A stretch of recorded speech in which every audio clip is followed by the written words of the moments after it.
Welcome to Campfire Football. I'm Sebastian North. Today was the Old Firm Derby. This has always been an exciting game from my perspective. I always used to love watching these when I was younger, but the luster has been gone for a good while. Now, today, Rangers won 1-0, beat Celtic, and are still unbeaten in the Premiership. They're now 19 points clear.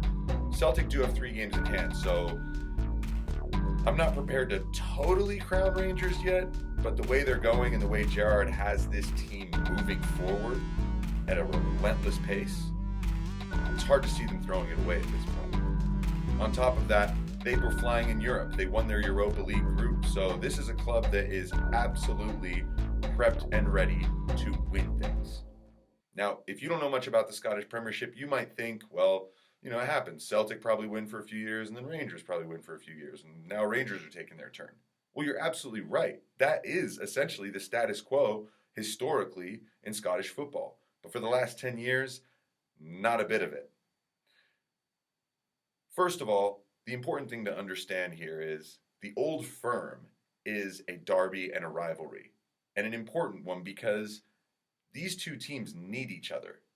If there is only one, the league loses all manner of competitiveness and gets really boring for any of us watching, right? No one wants to follow the story when you feel like you know the result before a ball's even been kicked. So,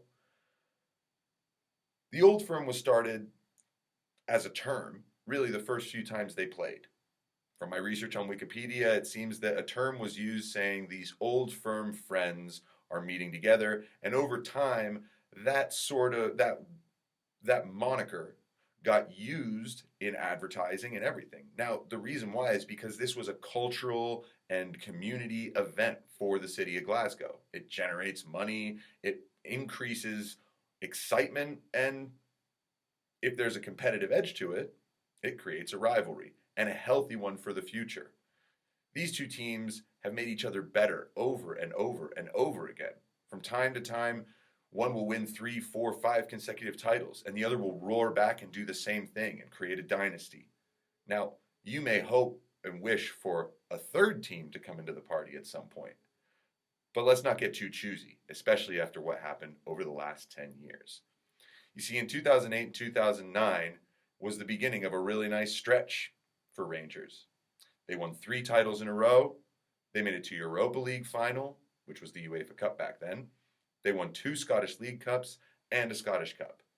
But problem is, by the end of 2011, the Scottish FA and different authorities were looking into their dealings that they had had over the past 10 years and found big financial problems and big legal problems. What happens after that? Well, we've seen it before. Fiorentina, even the scandal in Serie A for Juventus and Inter Milan and AC Milan, when Juventus were actually relegated. Fiorentina suffered a big relegation as well, and they suffered the same type of thing that Rangers did, which was insolvency, bankruptcy, and eventually having to just rename the club and rechange it and rebuild from completely the ground up. Now, I say rename the club because when they went bankrupt, they had to change the LTD, which meant that the players were no longer beholden to the contracts and were able to choose if they wanted to stay or go. Well, Rangers have now been relegated to the 4th tier of Scottish football, which is the 3rd division. Imagine the pitches you play on, the conditions that you're in. You're a guy who was just winning titles, playing in games in European competition. Odds are you're not going to stick around for this, and the vast majority did not. So, Rangers had to do the rebuild. And this is a good, strong club with deep bases, probably a very good academy. So, winning promotion was not that difficult. They actually got back-to-back promotions by going up to League One and then getting to the championship. Now, the championship was a little more difficult. That season, they had 3 managers, found a way to get to 3rd in the table, which got them into the playoffs, made it to the playoff final, but were beaten 6-1. Now, that's a tough thing to take, especially if you know this whole time your rivals are just lifting the trophies over and over and over again, and there's not even a thing you can do about it. I'm sure for the fan base, that was really a tough time.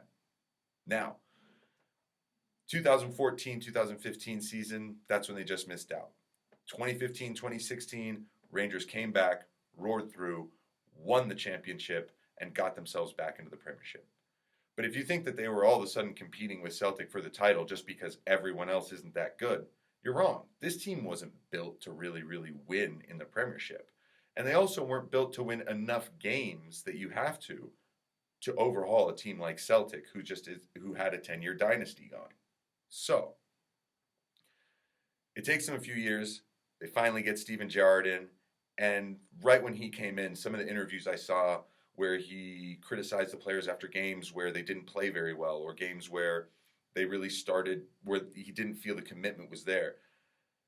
He has brought a winning mentality, an enormous sense of responsibility and accountability, and it's showing. The season that they're having right now is brilliant. And today, they won the second of the 3 matches that they play as Old Firm Derby every season. Now, they're unbeaten. If they go the whole season invincible and reclaim the first title that they've won in 10 years, that would be a really exciting story. Plus, Steven Gerrard gets to be a legend in Liverpool and Glasgow. Now, I'm really excited about this because, like I said, you need rivalries in sport. And if a city or a league only has one juggernaut, well, most of the rest of us, as neutrals, we can't really care that much. But now that Rangers are genuinely back, the Scottish Premiership is becoming a league that might get itself to the heights it used to be. I would love to see these two teams battling for UEFA Cup finals, challenging Premiership teams when they're in the Champions League together, being relevant, and their derby being a game that everyone is excited to tune into every week. It can only happen when the old, firm friends are back together, and I think today was one more moment in the preparation for the rivalry being totally back. So congratulations to Rangers, congratulations to Steven Gerrard, congratulations to Scottish football. It's been a long time coming. And I'm not forgetting about all the rest of you clubs, okay? In Scotland, I know that there's a history for all of you, but let's be frank, it does feel good to have Rangers back. It does. Thanks so much. This is Campfire Football.